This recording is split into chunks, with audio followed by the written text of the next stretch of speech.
माननीय सभापति महोदय, मांग संख्या 46 और मांग संख्या 47 पर आपने मुझे बोलने का अवसर दिया, आपका आभार। हम बचपन से सुनते और पढ़ते आ रहे हैं कि भारत गांव आधारित कृषि प्रधान देश है, लेकिन आज गांव व किसानों की स्थिति क्या, ये सब अपने सबके सामने है। आज जब हम कृषि पर चर्चा कर रहे हैं तब हम एक बात पर विचार करें कि क्या एक सामान्य किसान कृषि पर निर्भर रहकर अपना व अपने परिवार का पालन पोषण कर सकता है? यह विचारनीय प्रश्न है। एक सरकारी अफसर अपने बेटे को अफसर बनाना चाहता है, वैसे ही एक व्यापारी अपने बेटे को व्यापार में ले जाना चाहता है, परंतु एक कृषक अपने बेटे को कृषक बनाना चाहता है कि यह सोचने का विषय है, क्योंकि किसान खेती करता है, खेती करने के बाद सब पूरा प्रकृति पर निर्भर है। खेती प्रकृति कभी तो अतिवृष्टि हो जाती है, कभी अनावृष्टि हो जाती है, परंतु किसान के फसल का उचित जो लागत आती है वो भी उसको पूरा नहीं मिलता है। मैं माननीय मंत्री जी से मांग करता हूं कि अपने क्षेत्र में, पूरे राजस्थान में कृषि में जितना अपना लागत आती उससे ज़्यादा अब कुछ मुनाफा मिलाकर किसान को दिया जाए तो हर एक किसान खेती करने लग जाएगा। और जो आज जनसंख्या गाँव से प्लान कर रही शहरों की तरफ, वो रुक जाएगी और गाँव में अच्छी पैदावार होगी, अच्छा उपज का पूरा मूल्य मिलेगा, तो पूरा किसान गाँव में रहेगा और अपना भरण पोषण आराम से करेगा और सरकार को भी उनको कर्जा माफ करने की जरूरत नहीं पड़ेगी। इस लोकतंत्र में गरीब किसानों को लुभावने और झूठे थोते नारों व वादों से चला गया। कभी गरीबी हटाओ के नाम पर, तो कभी 10 दिन की कर्ज माफी के नाम पर कांग्रेस के जन घोषणा पत्र संख्या 3 व 4 पर किसानों से संबंधित 27 बिंदुओं पर शामिल किया गया। इनमें पहला बिंदु 10 दिनों में किसानों का कृषि ऋण माफ करना साथ ही लिखा था, पर वर्तमान भाजपा सरकार ये गलत आर्थिक नीतियों के कारण राजस्थान के किसानों पर आए हुए आर्थिक संकट से राहत प्रदान करना इनका घोषणा पत्र था।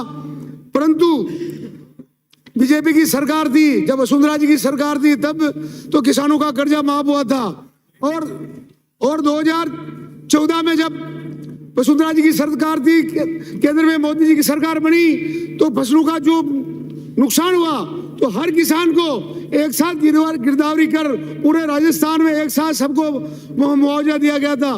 परंतु अभी फरवरी में और मार्च में अतिवृष्टि हुई और पाला पड़ा, किसानों का कोई मुआवजा अभी तक तय नहीं किया गया, क्योंकि सब फसलों की गिरदावरी कराएगी। गिरदावरी में 10% 15% बताया गया, क्योंकि सरकार का निर्देश ही ऐसा था। पटवारी लोग कहते हैं कि हमारा ऊपर से निर्देश ऐसा है। अब सरकारी ऐसा निर्देश किसानों के हितैषी नहीं है तो उनका मुआवजा उनको कैसे मिलेगा? अब आप कुछ भी करो, मेरे क्षेत्र में बिल्कुल फसलें चौपट होगी, परंतु अब तक 2 बार गिरदावरी करा दी, उसके बाद ही 15 से 18% के आगे नहीं गई, तो उनको कैसे मुआवजा मिलेगा? एक सोचने का विषय है। मेरे क्षेत्र में आपने जन घोषणा पत्र में किसान और पशुपालन नीति बनाने, गोड मंडियों को पूर्ण विकसित करने, ट्रैक्टर सहित सभी कृषि यंत्र जीएसटी से मुक्त करने व किसानों को बिजली आपूर्ति सुनिश्चित करने व पंचायत समिति स्तर पर एग्रो प्रोसेसिंग ट्रेनिंग सेंटर की घोषणा की शामिल थी। इनका क्या हुआ? मंत्री महोदय, इसके उत्तर की जानकारी देनी चाहिए। जब आप उत्तर दे तो ये आप बताएं। और आज जो पूरे राजस्थान में कर्जे के कारण आत्महत्याएं हो रही है, इनको रोकने के लिए आप पूरा सरकार प्रयास करे तो शायद ये रुक सकती है। किसान व कृषि मानो राज करने वाले के लिए केवल भाषण व चर्चा का विषय बन गया है। कहने के लिए किसानों को धरतीपुत्र व अन्नदाता की उपमा से अलंकृत किया जाता है, लेकिन हकीकत क्या है? क्या सर्दी में सुबह रात को 12 बजे 10 बजे लाइट देते हैं या सुबह 4 बजे लाइट देते हैं? 6-6 घंटे की लाइट देते हैं। आपको मैं कृषि मंत्री जी को कहना चाहता हूं कि आप रात को ऐसी ठंड के कैसे पानी के पानित करें, ये अपने सोचने का विषय है। इतने 75 साल होने के बावजूद अपन सरकार किसानों को खाद बीज व बिजली समय पर नहीं दे पा रही है और सामान्य किसानों का जीवन स्तर नहीं उठा पा रही, तो हमें इतने बड़े इसमें अपन चर्चा करके क्या कर लेंगे? क्योंकि यहाँ पर केवल घोषणाएं होती है, भाषण होते हैं, परंतु धरातल में कुछ होता नहीं है। ये अपना को समझने का, देखने का विषय है। हमारे पूरे राजस्थान में हर पंचायत में सरकार की तरफ से बीज आता है। वो बीज गरीब आदमी को बांटा जाता है, पर वो बीज ऐसा होता है, उसकी क्वालिटी क्या होती है, वो या तो वो बीज उगता ही नहीं है, उगता तो उसकी पैदावार बिल्कुल ही नहीं होती है।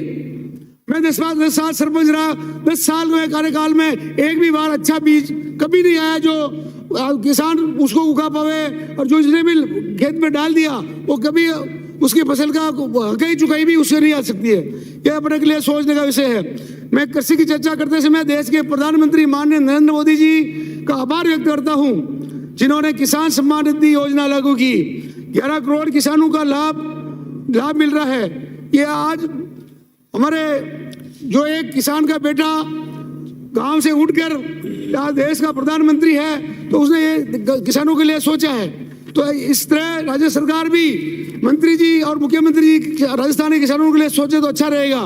मैं मेरे क्षेत्र में कुछ मांगे हैं, मैं मंत्री जी से मांग करता हूं कि मेरे विधानसभा क्षेत्र में वो पानी की खूब उपलब्धता है, और 10 बांध बड़े बांध हैं और 4-5 छोटे बांध हैं। तो वहाँ पे पानी की जो नहरें हैं वो नहरें कच्ची है, तो पानी उसमें पूरा निकल जाता है रास्ते में। तो नहरें पक्की हो जाए तो पानी पर्याप्त पूरे क्षेत्र में आराम से जा सकता है। मेरे क्षेत्र में आपको बताना चाहता हूं कि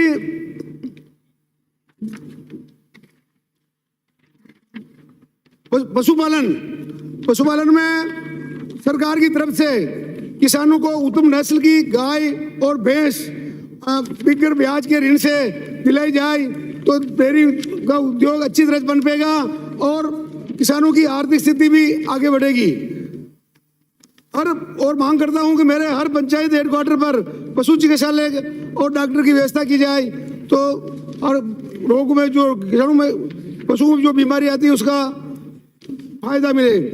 और तारबंदी आज 400 मीटर सरकार की तरफ से है, उसको 800 मीटर करें तो हर किसान को उससे फायदा मिलेगा, और जो नील गाय फसलों को बर्बाद करती है उससे अपन बचेंगे। Thank you. मैं मांग करता हूं सरकार जो आज जैविक खेती को बढ़ावा देने के लिए कुछ अपने यहाँ से सहयोग राशि सब्सिडी दे सरकार, तो उस सब्सिडी से किसान आगे उस जैविक खेती में उतरेगा, और धीरे धीरे 3-4 साल बाद फसलें फुल मुनाफा देने लग जाएगी, तो वो सब्सिडी से उसका आत्मबल बढ़ेगा। आपने बोलने का मौका दिया, धन्यवाद।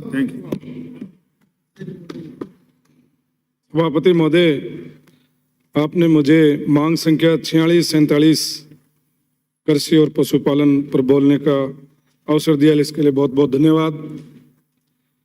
सभापति महोदय,